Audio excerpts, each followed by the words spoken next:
बांग्लादेश में जिस तरह आरक्षण को लेकर हालात बने, वहां के प्रधानमंत्री को इस्तीफा देकर देश छोड़कर भागना पड़ा या यूं कहें तख्ता पलट हो गया, उसका असर ये हुआ कि हिंदुस्तान में जिस तरह के नेताओं के बयान सामने आ रहे हैं वो चौंकाने वाले हैं। बांग्लादेश की प्रधानमंत्री शेख हसीना का इस्तीफा देकर के देश छोड़ना, ऐसे ही हालात हमारे हिंदुस्तान में क्या हो सकते हैं, ऐसे ऐसे बयान नेताओं के सामने आ रहे हैं। और इन्हीं नेताओं में शामिल हैं कांग्रेस के नेता सलमान खुर्शीद, जिन्होंने ये कहा है कि बांग्लादेश में जिस तरह का हंगामा हुआ है वैसा हमारे हिंदुस्तान में भी हो सकता है। सलमान खुर्शीद ने आगाह किया है कि भले ही सतह पर हालात सामान्य दिख रहे हों, लेकिन भारत में बांग्लादेश की तरह हिंसक सरकार विरोधी प्रदर्शन हो सकते हैं। दरअसल एक किताब के विमोचन के दौरान कांग्रेस नेता ने अपने ये उद्गार प्रस्तुत किए। सलमान खुर्शीद ने कहा कि कश्मीर में सब कुछ सामान्य सा लग रहा है, यहाँ भी सब कुछ सामान्य लग सकता है। उन्होंने कहा कि हम जीत का जश्न मना रहे हैं।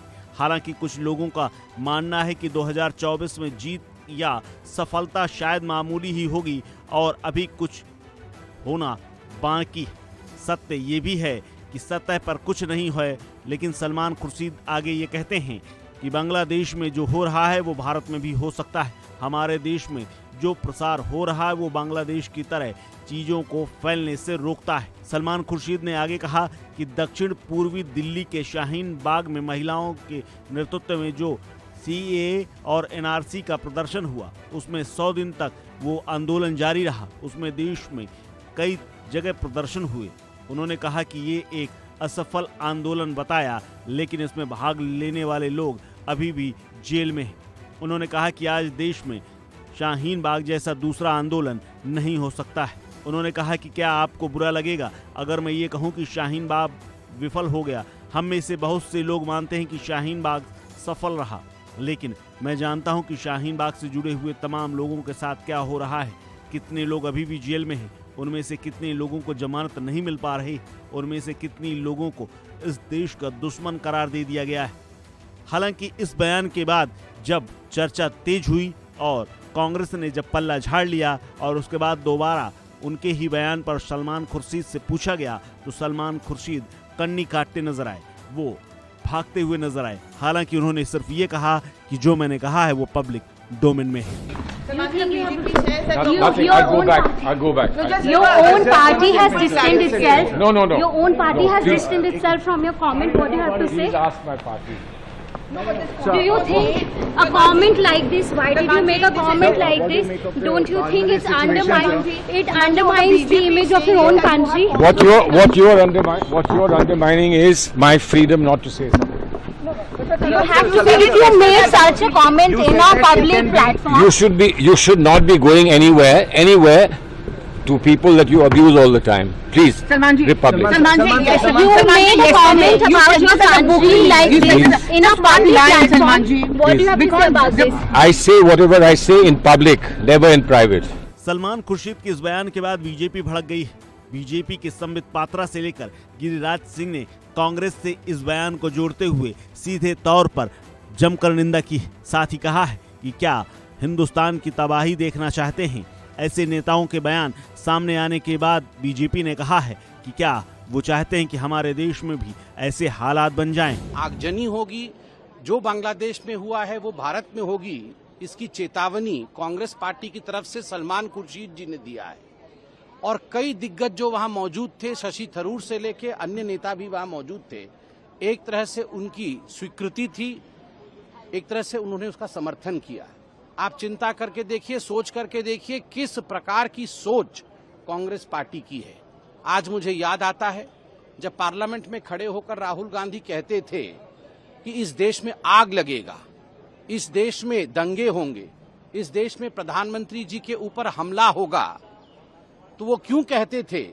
और जब विदेश यात्रा में राहुल गांधी जाते थे और कई लोगों से चोरी चुपके विदेश में जाकर मिलते थे और भारत के खिलाफ वहां कह के आते थे, तो आज मालूम पड़ रहा है आखिरकार मंशा क्या थी। यह बहुत ही गंभीर विषय है। जब भारत के चारों तरफ बाकी देशों में इस प्रकार की परिस्थिति देखने को मिल रहा है, कांग्रेस पार्टी जो देश का आज मुख्य विपक्ष है वह भी यही चाह रही है। चुनाव में जीत नहीं पा रहे हैं, तो चुनाव में जीत नहीं पाने के कारण अपना खीज बैक गेट से इस प्रकार की अराजकता को फैला करके हिंदुस्तान को बर्बादी की ओर लेने की कोशिश जो कांग्रेस पार्टी की है, वो आज जनता के सामने उजागर हो चुकी है। भाग्य है इस देश का, जो विपक्ष है वो वोट के खातिर टुकड़े टुकड़े गैंग की भूमिका निभा रहा है। मैं फिलिस्तीनी का जब मामला आया था, हम लोगों ने तो समर्थन किया था कि फिलिस्तीनी का पहले ही से भारत समर्थन करता है, लेकिन जिस ढंग से पूरे देश में और ये टुकड़े टुकड़े गैंग इसको एक इशू बनाने की कोशिश की थी, आज बांग्लादेश में हिंदुओं के साथ अत्याचार हुआ। कल मनीष तिवारी जी बोले, लेकिन एक बार भी हिंदुओं को लेकर के नहीं बोला कुछ।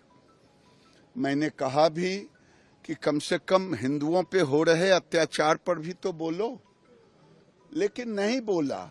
आज अगर सलमान खुर्शीद के विषय में आप कह रहे हो कि उन्होंने कहा कि भारत भी हो सकता है, भूले नहीं, ये भारत है, गणतंत्र की जननी है, लोकतंत्र की सबसे बड़ी ताकत है।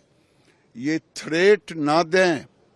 मैं जानता हूं कि राहुल गांधी के इशारे पर ही आज सलमान खुर्शीद ने देश को चेताने का काम किया है, लेकिन भूले नहीं सलमान खुर्शीद साहब, राहुल गांधी इस देश में जब जब कोई औरंगजेब बनने की कोशिश किया है तो महाराणा प्रताप भी आए। आंतरिक मामला है, क्या कर रहे हैं वो लोग, कैसे किसको जिम्मेदारी दे रहे हैं। जहां तक भारत सरकार की प्राथमिकता है, वो तो यही देखना चाहिए कि कौन सी सरकार भारत के लिए, भारत की सीमा के लिए, भारत के साथ संबंधों के लिए अच्छी होगी, और किसी भी हालत में लोकतांत्रिक ढंग से चुनी हुई सरकारें ज्यादा बेहतर होती हैं। देखिए, दो तीन महत्वपूर्ण बातें और महत्वपूर्ण जानकारी विदेश मंत्री जी ने दी सदन के अंदर। एक तो ये कि जो माइनॉरिटीज के ऊपर हमले की बात है, तो उन्होंने कहा कि वहां जो संस्थाएं हैं उन्होंने आश्वस्त किया है सरकार को कि वो उनकी सुरक्षा और रक्षा करेंगे। दूसरी बात, उन्होंने ये भी आश्वस्त किया कि जल्द से जल्द जो भारतीय फंसे हुए हैं उनको भारत लाया जाएगा। तो मैं समझता हूं उस दिशा में भारत की सरकार तेजी से काम करे, और जो परिस्थितियां बांग्लादेश में हैं उसके ऊपर बिल्कुल ध्यान रखना होगा।